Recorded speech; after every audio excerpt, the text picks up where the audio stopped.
저도 이제 회사 다닐 때랑 그 회사를 나와서 느낀 것 중에 가장 큰 차이는 그거 같아요. 정말 세상에 돈은 너무나 많은 것 같아요. 돈은 너무 많은데 그 돈이 나한테 오게 하는 게 힘든 거지 돈 자체가 없는 건 아닌 것 같아요. 회사만 돈을 많이 가진 줄 알았어요. 회장님만 부자고 네. 그 주주들만 부자고 네. 그래서 나는 그 돈을 조금 이렇게 가져오는 거다라고 생각했는데 이 투자를 조금씩 하다 보니까 정말 세상에는 돈이 이렇게 있는데 네. 거기서 내가 어떻게 가져올 것인가 이게 정말 키포인트구나 그거를 알게 됐어요. 송이구 작가님과 레버리지에 대한 이야기를 하고 있는데요. 이번에는 3장과 4장을 좀 동시에 얘기를 해보려고 합니다. 그럼 3장의 주제 제목은 뭐죠? 부의 진입로, 당신의 경제적 운명을 바꿀 새로운 기회입니다. 네. 자, 그럼 여기서 이제 첫 번째 다룰 내용은 뭡니까? 여기서는 그 워라벨을 찾으려고 하잖아요. 아, 워라벨 얘기 많이 하죠. 네, 근데 여기서는 워라벨을 그냥 찾지 말라고 합니다. 아, 워라벨은 허상이다? 네, 네. 워라벨을 찾는 것 자체가 고통이고 네. 그거는 유지될 수가 없다고 합니다. 그게 어떤 의미입니까?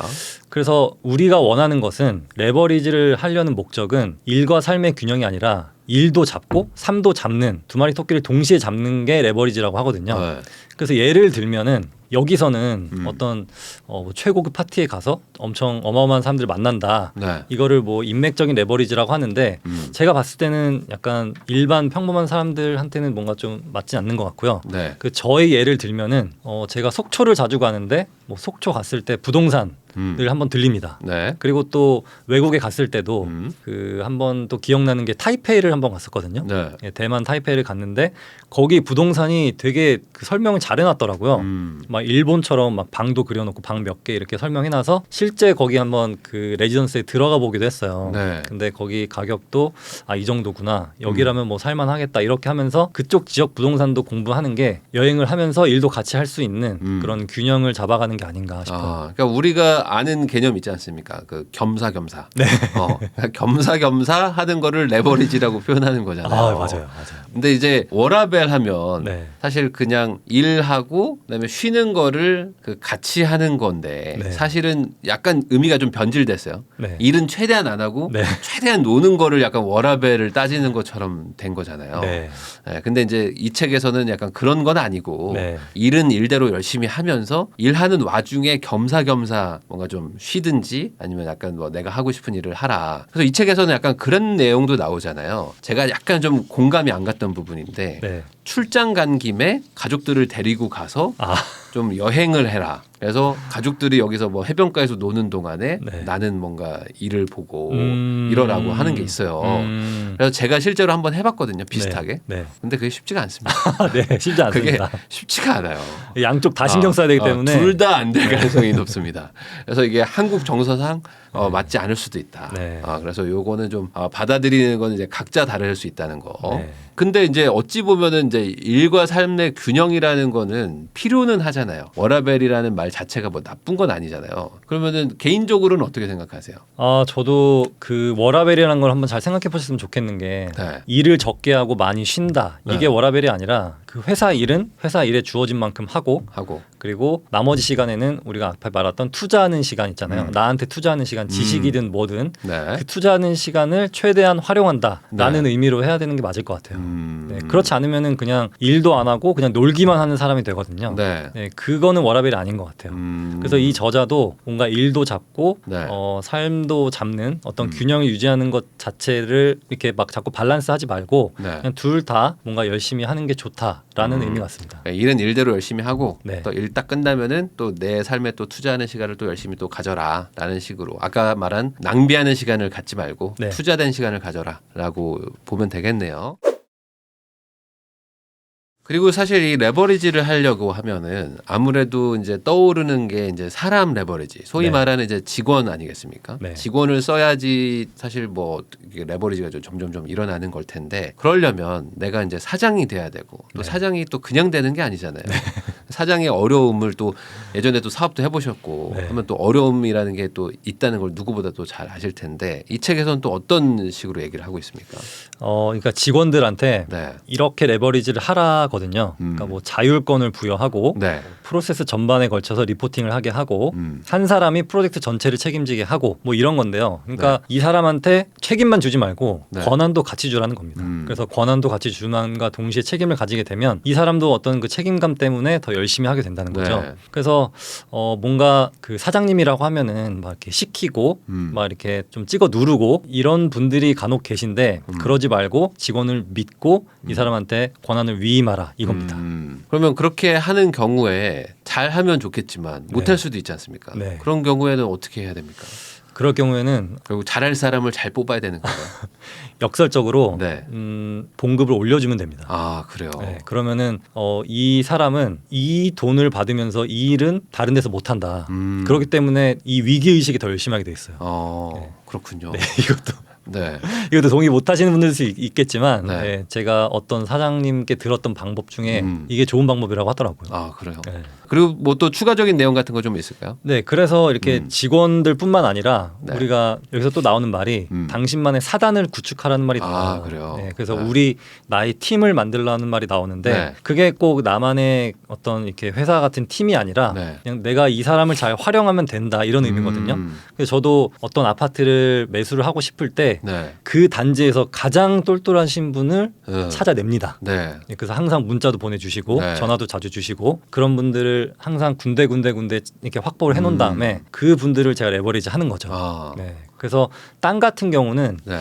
땅 잘 보시는 분들이 이렇게 많지가 않아요. 그래서 그분들을 잘만 레버리지 한다면은 네. 굉장히 좋은 땅을 좋은 가격에 매수를 할 수가 있어요. 저도 그 예전에 집을 살 때 한 부동산한테 한 6채 막 7채 살 때가 있었거든요. 네. 그러면은 정말 잘하는 분이 항상 그렇게 해주세요. 네.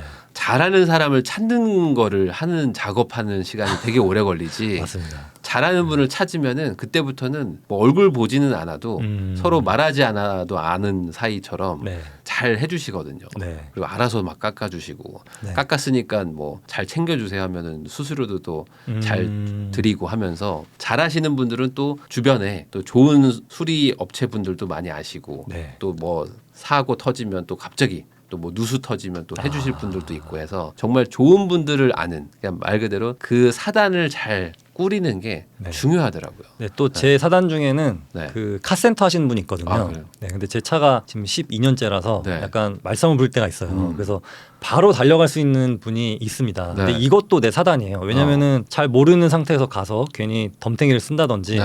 아니면은 과잉 청구가 된다든지 네. 이런 경우가 있기 때문에 내가 이 사람한테 도움을 받았다. 이 사람은 괜찮다. 예를 들면은 병원에 갔는데 이 의사 선생님이 정말 괜찮더라 하면은 네. 그 의사 선생님을 계속 이렇게 알고 지내고 그 병원에 가는 게 네. 어떻게 보면 레버리지를 하는 거죠. 시간적, 어. 정신적 레버리지 하는 겁니다. 네, 그 사단이라는 게 뭐 대단한 게 아니죠. 내가 믿고 맡길 수 있는 사람들을 모아가는 거. 네. 그게 결국에 사단인 거죠. 네. 그래서 이게 세무도 필요하고 네. 사실 뭐 변호사, 법무사 뭐 이런 것들도 사실 투자하면은 꼭 필수적인 분들이 많은데 네. 그런 분들을 하나하나 알아가다 보면은 이제 내 레버리지가 점점 커지는 게 되는 거라고 생각을 합니다.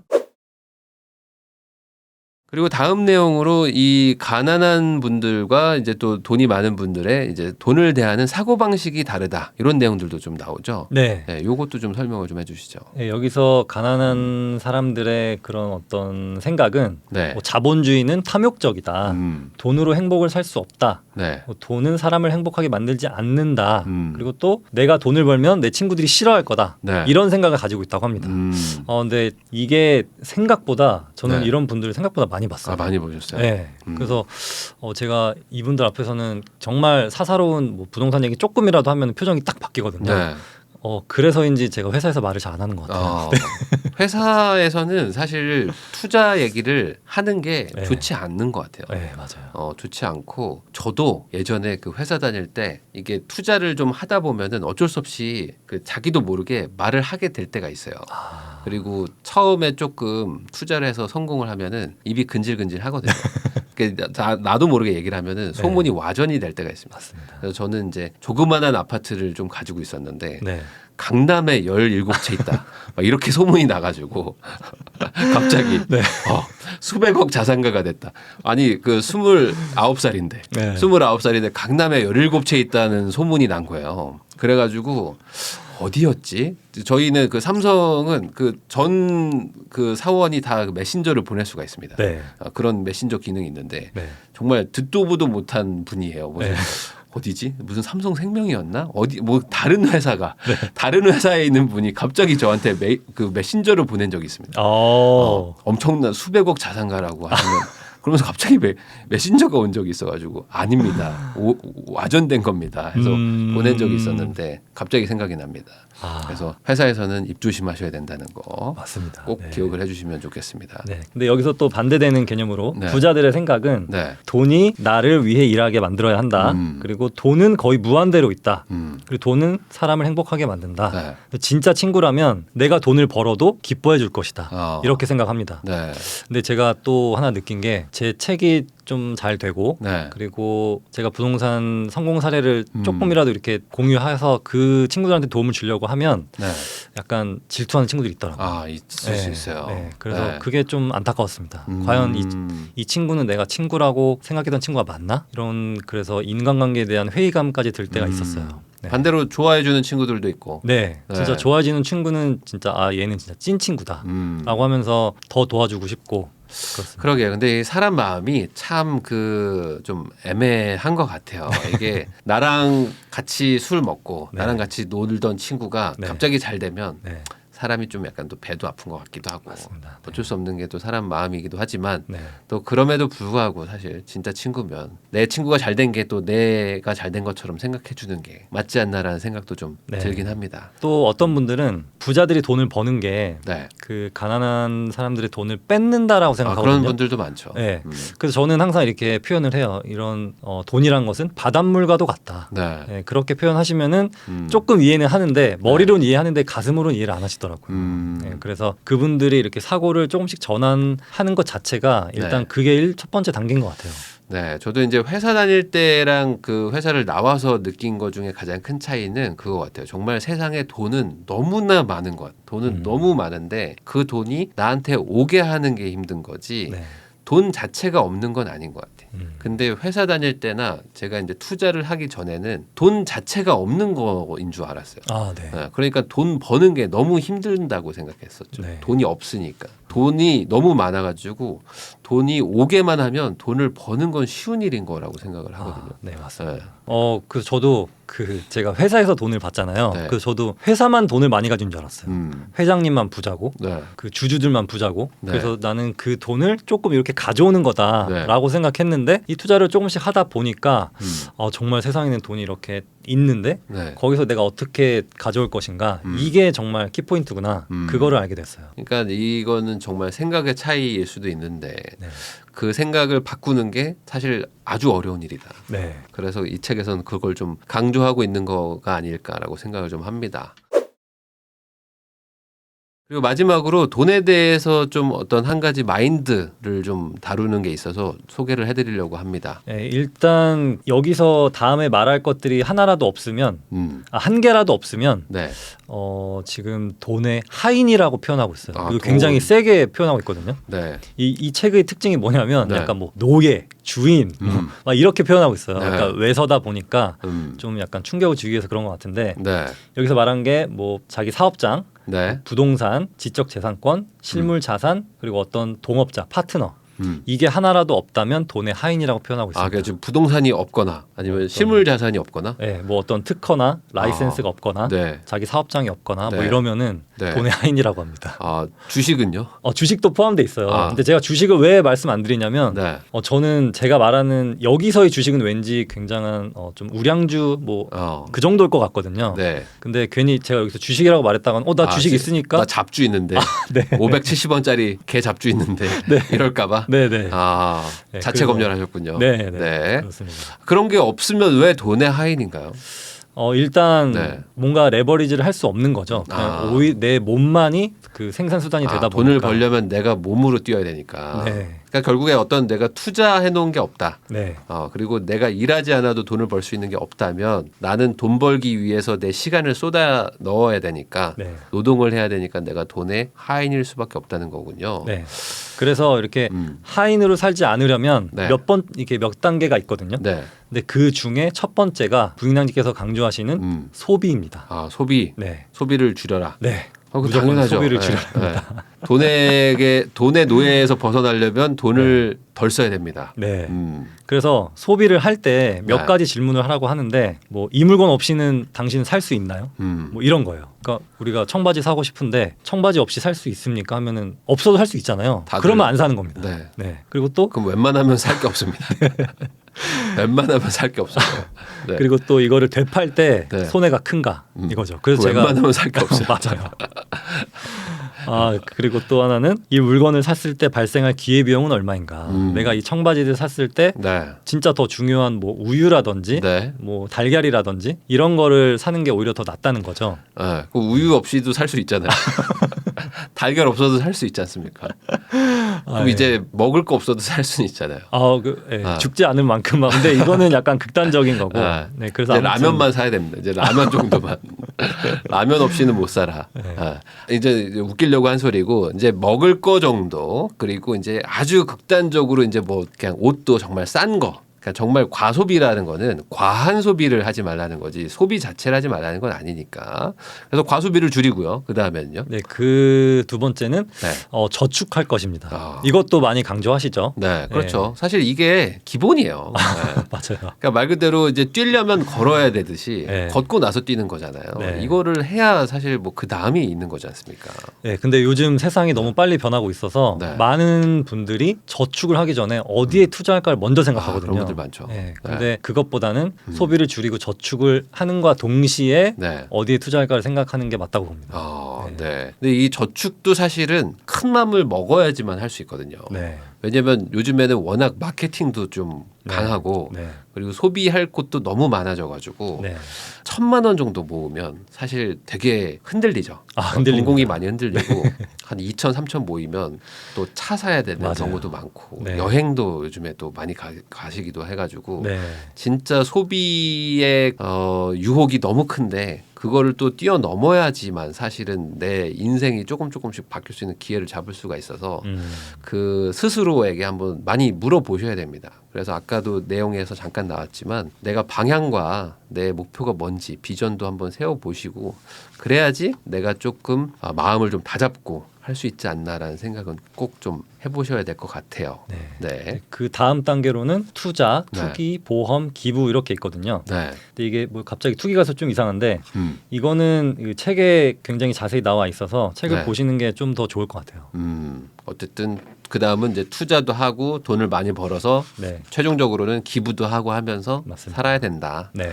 그게 이제 결국에는 큰 틀에서 레버리지를 잘 쓴 삶이다라는 게 책의 전반적인 내용인 것 같습니다.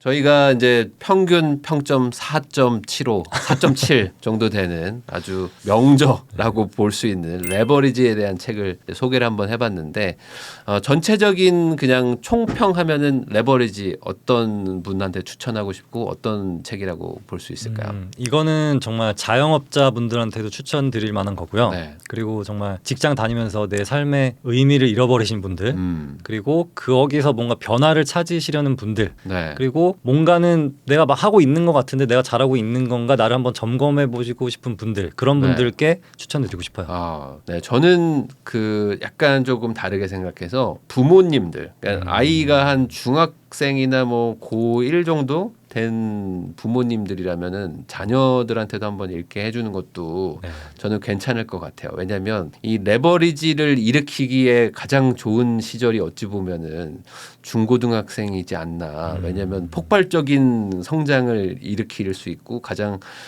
미래가 많이 바뀔 수 있는 때가 저는 그때라고 생각하는데 20살, 24살만 돼도 사실 인생이 많이 결정되잖아요. 그래서 저는 지나고 나서 생각할 때 내가 좀 중학교 때 뭐 한 고등학교 때 그럴 때 좀 소위 말하는 정신을 좀 그때 차렸었으면 네. 내 인생이 좀 많이 바뀌었을 텐데라는 생각을 많이 하거든요.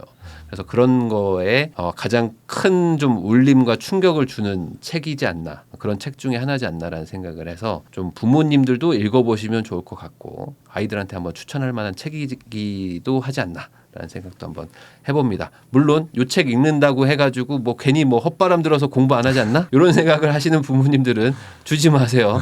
괜히 또 그렇게 또 하실 수도 있으니까. 그렇지만 저는 한 번쯤은 인생에서 읽어볼 만한 책이다라는 거에는 변함없는 그런 추천을 좀 날리고 싶은 책입니다.